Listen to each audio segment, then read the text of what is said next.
Καλημέρα, το όνομά μου είναι Χαρισιώτης και η αλήθεια είναι ότι δεν ξέρω πώς βρέθηκα σήμερα εδώ, σε αυτό το τραπέζι τέτοια ώρα, με αυτό το πολύ ωραίο λουλούδι πάνω και με αυτό το μικρόφωνο στο πουκάμισό μου, αλλά αφού βρέθηκα είμαι εδώ για να τα πούμε όλα όμορφα και ωραία.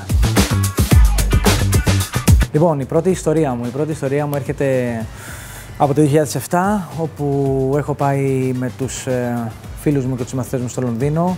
Είναι μια ιστορία ανεξίτηλη μέσα μου, με έχει χαράξει πραγματικά, όπου έχουμε ακούσει ότι υπάρχει μια παράσταση με τον Jude Law και λέμε θα πάμε να δούμε την παράσταση με τον Jude Law. Οπότε μαζευόμαστε όλοι οι φίλοι, πάμε σε ένα ticket house, λέμε εκεί πέρα στον άνθρωπο πίσω από το stand ότι καλησπέρα, θέλουμε ειστήρια για την παράσταση του Jude Law.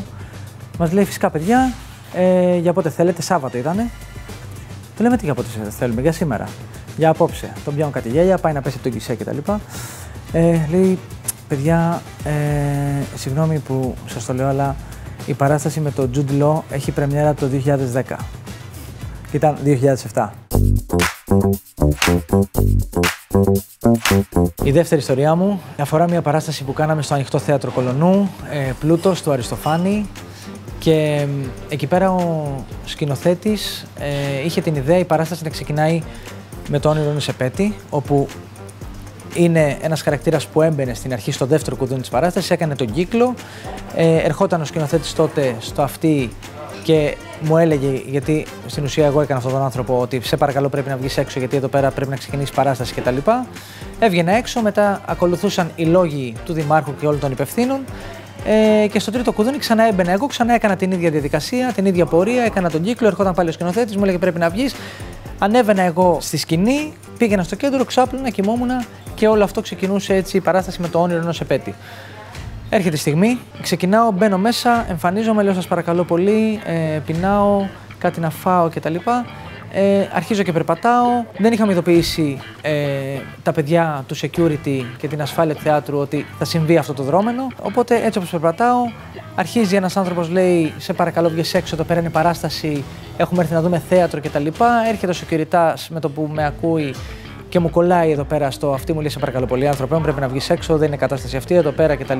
Με τα πολλά αρχίζει περισσότερος κόσμος να γιουχάρει, οπότε βγαίνω εγώ έξω με το σκηνοθέτη.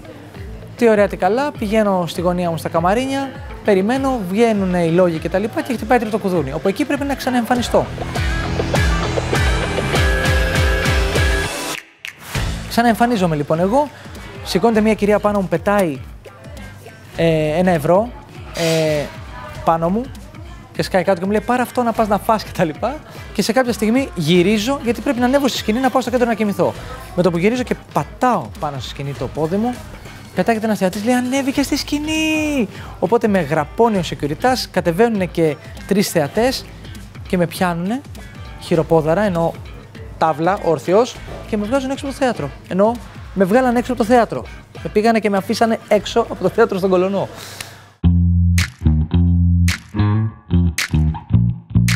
Λοιπόν, είμαστε σε μια άλλη παράσταση. Γίνεται η παράσταση, τελειώνει, τι ωραία, τι καλά. Είχε πάει και πολύ ωραία αυτή η παράσταση. Και στο τέλος τακτοποιούμε και μαζεύουμε τα κοστούμια μας μαζί με έναν συνάδελφο. Έρχεται μια κυρία από πίσω μας, μου λέει παιδιά, μπράβο. Και να σας πω κάτι, θα το πω λέει γιατί πρέπει να ακούγονται αυτά τα πράγματα, είστε εξαιρετικοί. Εντάξει, λέμε ευχαριστούμε και τα. Όχι, λέει παιδιά, δώσατε χρώμα στην παράσταση. Δηλαδή ήταν λες και βλέπαμε πίνακες ζωγραφικές, ήταν απίστευτο. Εντάξει, εκεί αισθανθήκαμε λίγο γοητευμένοι. Λέμε εντάξει, ευχαριστούμε πάρα πολύ. Να είστε καλά. Λέει όχι, πρέπει να λέγονται. Εγώ θα το γράψω κιόλας, να ξέρετε. Θα το ποστάρω κτλ. Τα κοστούμια ήταν φανταστικά. Τα κοστούμια.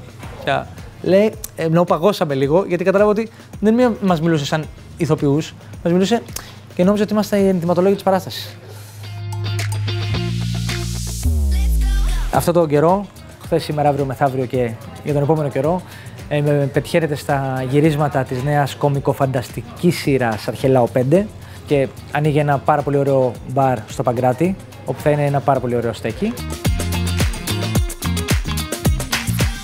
Φώτη και Τζένι και Φώτη, πρωία σε είδων. Εύχομαι η εκπομπή να ασκήσει και στη νέα ώρα προβολής. Τα μηχανάκια της Νίλσεν να τρελαθούν, να χτυπάνε κόκκινο και όλα να πάνε όπως τα θέλετε και τα χρειάζεστε. Με το καλό να ανταμώσουμε.